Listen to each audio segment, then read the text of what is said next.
75 वर्ष पूरे करके अपनी स्वतंत्रता का अमृत महोत्सव मना रहा है। हम सब इस ऐतिहासिक लाल किले पर जमा हैं, जहां हर साल हमारी आजादी का परचम देश के प्रधानमंत्री जी फहराते हैं। ये लाल कोट, ये रेड फोर्ट, ये सुर्ख दुर्ग आज केवल दिल्ली ही नहीं, पूरे भारत का प्रतीक बन चुका है। सदियों से लाल किला भारत की प्रभुता का, संपन्नता का, सहिष्णुता का और कई कई संघर्षों का द्योतक रहा है।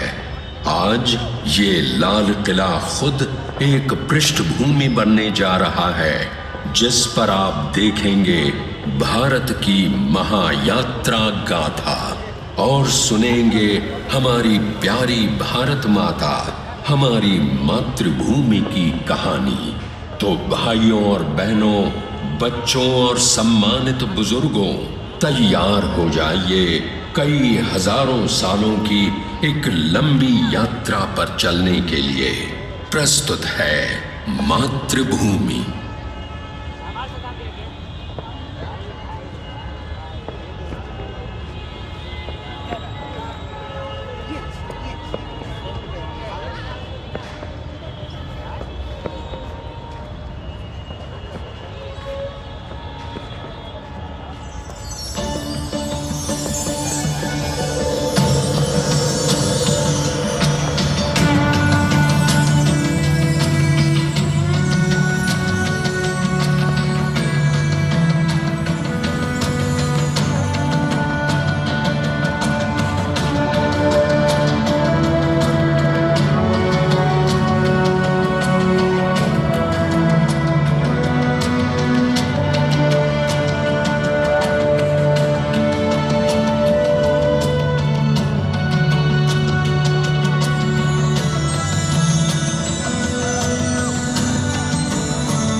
लाल किला और सुनहरी दीवार, और क्यों नहीं पत्थर की दीवार, पर हूं तो इसी देश की मिट्टी से बनी, इसी भारत भूमि से उपजी।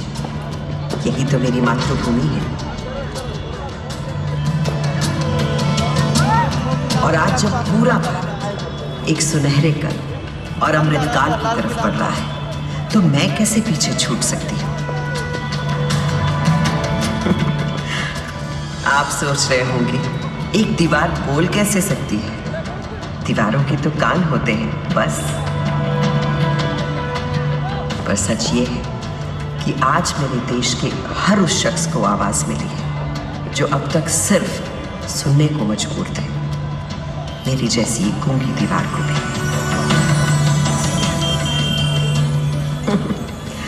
ऐसा नहीं कि सुनहरा समय मेरी मातृभूमि ने पहली बार देखा। मेरा भारत तो हमेशा से सोने की चिड़िया कहलाता था और एक के बाद एक कई स्वर्णिम काल देखता रहा है। अब मेरी जन्म कुंडली ही देख लीजिए।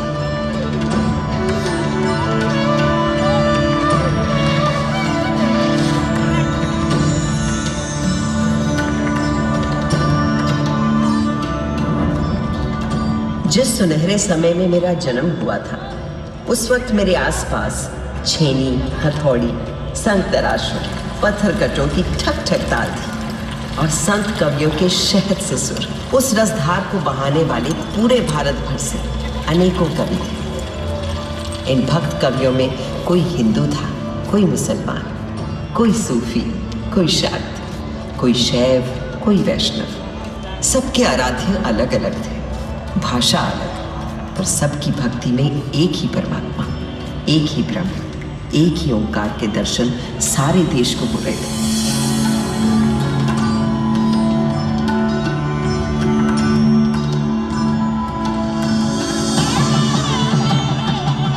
यही तो दिखता है हमारे देश के त्योहारों में, जब एक ही दिन, एक ही मुहूर्त, जैसे मकर संक्रांति पर खिलाते हैं अलग अलग उत्सव रंग।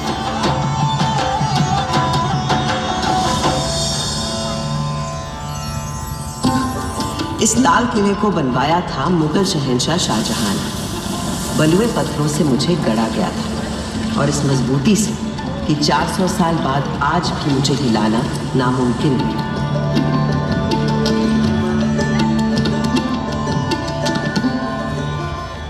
बिल्कुल उसी तरह जैसे है मेरे देश के विचार, सिद्धांत, उसूल। असल में भारत सिर्फ एक देश नहीं है, भारत नाम है एक सोच का। मुझे बनाने वाले मुगल तो हिंदुस्तान में मेहमान बनकर आए थे, पर फिर यहीं के होकर रह गए। भारत ने तो हमेशा हर विश्वास, हर विचार के लोगों को अपना समझकर अपनाया है और कहा है अतिथि देवो भव।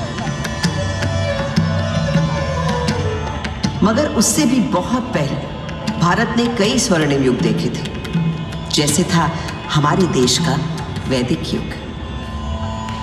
सरित सरस्वती नदी के तीर बैठे जब ऋषि मुनि गंभीर, समिधा अग्नि आहुति और यज्ञ तपस्या कर हुए सब प्रज्ञ, रचने लगे वो वेद पुराण ऋग अथर्व यजुर और साम, शोध किए सब जीवन तत्व, खोज निकला प्रकृति का सत्व, जीवात्मा परमात्मा है एक, माया भ्रम से लगे अनेक, आत्मा अजर अमर अछेद, अनादि अनंत अखंड अभेद। वेदों को रचने वाले इन ऋषियों ने दुनिया को जीवात्मा, आत्मा, परमात्मा की जिस एक की बात हमें सिखाई थी, उसी को श्री कृष्ण ने धर्म क्षेत्र कुरुक्षेत्र की युद्ध भूमि में अर्जुन को सुनाया था। जैसे पुराने कपड़ों को उतारकर मनुष्य नए कपड़े पहन लेता है, उसी प्रकार आत्मा भी पुराने शरीर को त्याग कर नया शरीर धारण करती है। इस आत्मा को ना तो शस्त्र काट सकता है और ना आग इसे जला सकती है, ना इसे पानी भिगा सकता है और ना ही हवा उसे सुखा सकती है। तब से आज तक आत्मा की संस्कृति ही भारतीय संस्कृति की आत्मा है और ओम की ध्वनि उस परम ब्रह्म का स्वरूप है।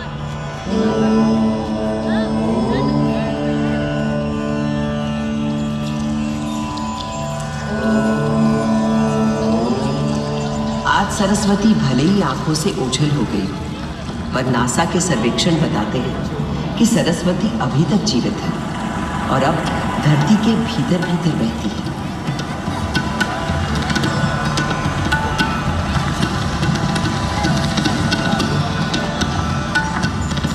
मगर मेरे देश की शुरुआत तो उस वैदिक युग से भी पहले की है।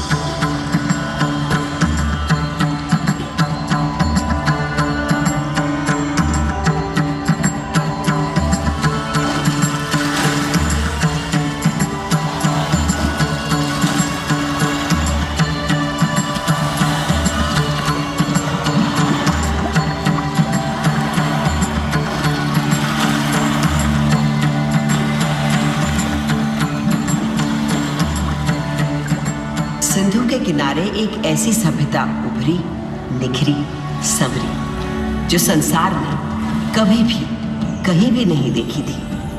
उस वक्त के हमारे शहर थे smart intelligent cities. This was a wonder called India.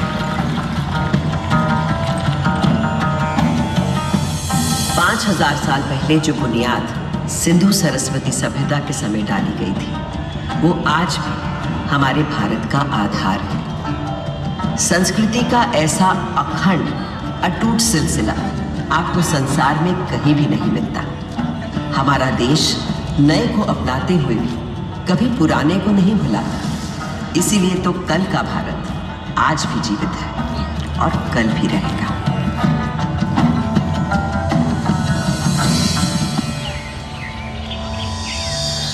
एक और बड़ी विशेषता है मेरे भारत की, सत्य की खोज। भारत नाम का अर्थ ही है भा, यानी प्रकाश, और उसकी खोज में लगा हुआ व्यक्ति। प्रकाश यानी सत्य की खोज में केवल योगी, मुनि, ऋषि ही नहीं, सुख सुविधा में पले बढ़े राजा राजकुमार भी किसी से कम नहीं रहे।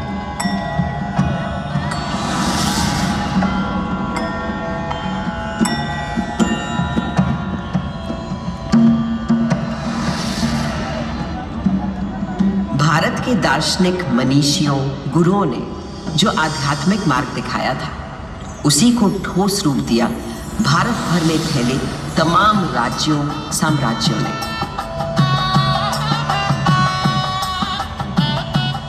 दूसरी तरफ थे हमारे अभूतपूर्व वैज्ञानिक, गणितज्ञ, खगोल शास्त्री और वैद्य। हजारों बरस पहले पृथ्वी की परिधि की सही नाप, मंगल और चंद्र तक का फासला और धरती से सूर्य की बराबर दूरी, सब बिना किसी दूरबीन या उपग्रह का सहारा लिए, केवल अपनी गणित, बीजगणित, ज्यामिति और खगोल ज्ञान से। ये उन्हीं पुरातन खगोल शास्त्रियों से मिले संस्कार कि आज भारत अंतरिक्ष अन्वेषण में एक अग्रणी देश है। सहस्त्राब्दियों पहले कणादि आदि गुरु थे अणु को पहचानने वाले। फिर क्या आश्चर्य कि नई दुनिया में अणु शक्ति को साधने वाले देशों में हम हमेशा आगे रहे हैं। योग में तन से मन और मन से आध्यात्म के योग के सूत्र ढूंढ निकाल रहे थे पतंजलि जैसे ऋषि। और आज 21 जून को पूरा विश्व योग दिवस मनाता है। वहीं विद्वान वैद्य मानव शरीर के छुपे हुए राज और हर बीमारी का इलाज खोज रहे थे। सर्जरी की भी शुरुआत इन वैद्यों ने कर डाली थी और कटे अंगों को जोड़ने के लिए प्लास्टिक सर्जरी की भी।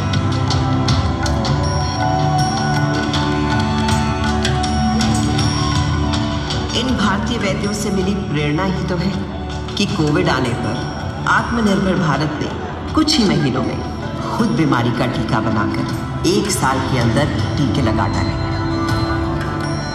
ये दवा हमने दुनिया के और देशों को भी दी, क्योंकि मेरे देश का हमेशा से मानना रहा है वसुधैव कुटुंबकम, सारा संसार हमारा परिवार, वन वर्ल्ड वन फैमिली।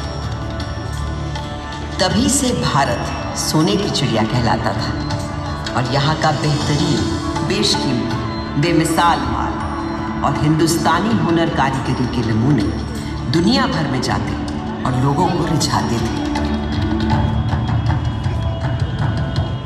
संसार को तमाम सामान ही मिले, षट दर्शन और 4 धर्म देने वाले भारत पर कई लोगों की बुरी नजर लगी हुई थी। अगर जब विदेशी हमलावरों या किसी आतताई ने मेरी मातृभूमि के मूल्यों, धर्म और संस्कृति पर हमला किया तो माँ की लाज बचाने को मुंह तोड़ जवाब दिया भारत की जाबाजों। किसके नाम है, जैसे जरा याद कीजिए मेरी दिल्ली की पृथ्वीराज चौहान का पराक्रम। राजा पृथ्वीराज चौहान वीरों में था वीर महान, अजय मेरु से दिल्ली तक फहराता था उसका निशान। 8 बार था किया पराजित जब गजनी से आया गौरी, पर था दुर्भाग्य 9वें युद्ध में टूट गई वो पक्की डोरी।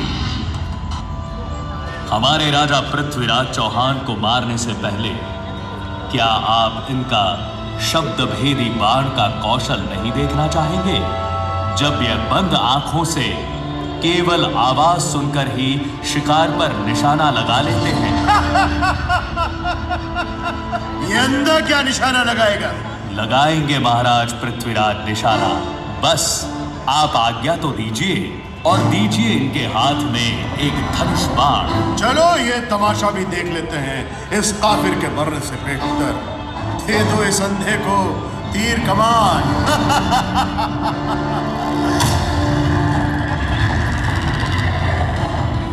4 बांस 24 गज अंगुल अष्ट प्रमाण, ताऊ पर सुल्तान है मत चूक्यो चौहान।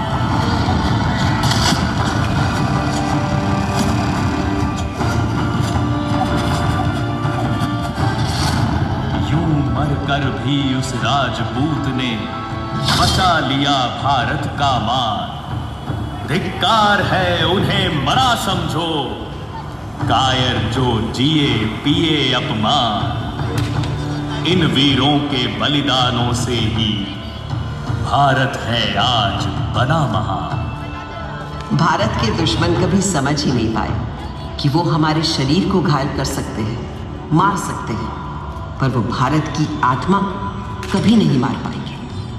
तभी तो आज जब इजिप्ट, ग्रीस, रोम, लैटिन अमेरिका की इंका, माया, फारस की अवस्था और चीन की पुरानी संस्कृतियां सब नष्ट हो चुकी हैं, तो केवल भारत की पुरातन संस्कृति, संस्कार, सभ्यता, धर्म, विचार, आध्यात्मिकता अभी भी जिंदा है, जावेद और जागृत है। आज भी घर की पहली रोटी गाय को दी जाती है। आज भी सुबह सुबह लोग चींटियों को आटा खिलाते हैं। हर घर, आंगन, पोल में चिड़ियों के लिए दाना पानी रखा जाता है। आज भी हम पेड़ों, प्रकृति, निसर्ग को किसी देवता सा पूजते हैं और नदियों को माँ मानते हैं। और ये सब तब से जब किसी ने एनवायरमेंटल बैलेंस और क्लाइमेट चेंज का नाम भी नहीं सुना था। मेरे भारत पर एक काला साया तब पड़ा जब गोरे अंग्रेजों ने छल बल से हमें अपना गुलाम बना लिया। पर ये सूरत गैरतमंद हिंदुस्तानियों को कतई घूमने लगा। सन था 1857। सुनो भाइयों, कथा सुनो 57 की। कान खोल कर सुनो, कथा है क्रांति के पहले सावन की। अंग्रेजों की धूप कड़ी थी, धरती पर थी आफत। 57 की गर्मी पाकर खिल उठी थी बगावत। सारे भारत में आग लगी थी, क्या झांसी क्या अंबाला। पंजाब, बिहार, अवध, झारखंड, दिल्ली हो या बंगाला। वो क्रांति भले ही गुजर दी गई, पर उसी दिन से शुरू हो गया था एक नया स्वतंत्रता संग्राम।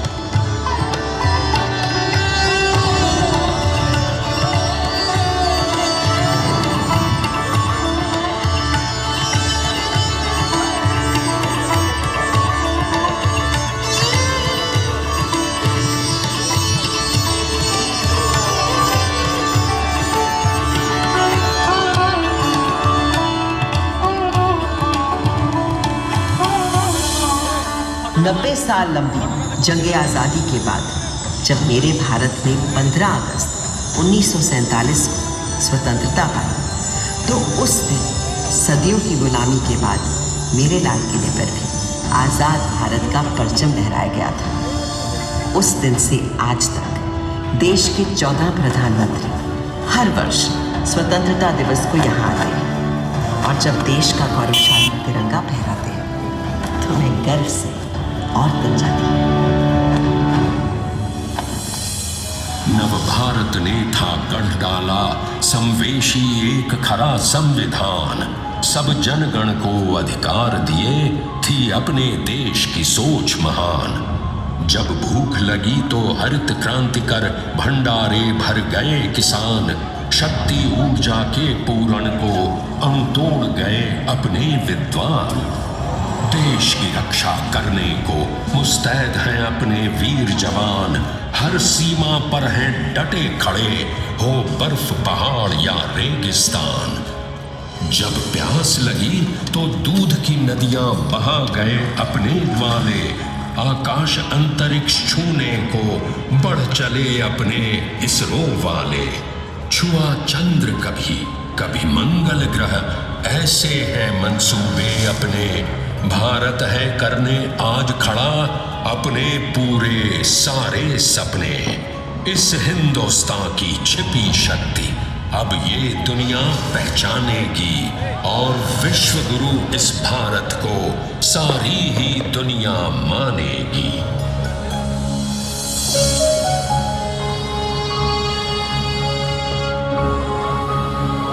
400 सालों में मैंने बहुत कुछ बदलते देखा है, पर जिस तेजी से अपने देश में बदलाव आज मैं देख रही हूँ वो अद्भुत है, अद्वितीय है। और मुझे विश्वास है भारत एक ऐसा उन्नत, विकसित, उज्ज्वलित भारत होगा जिसे शायद मैं भी पहचान नहीं पाऊंगी।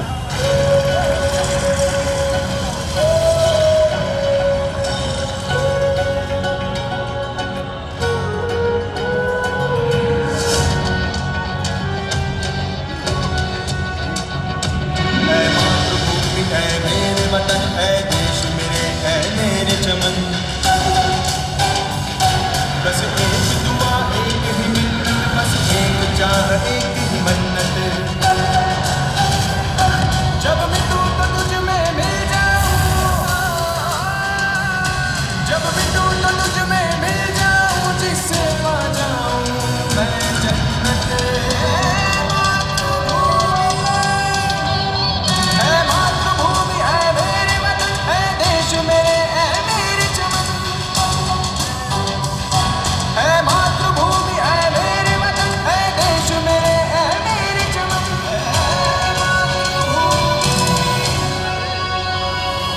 जब पुनर्जन्म हो फिर मेरा, फिर तेरी कोख से मैं जन्मूं।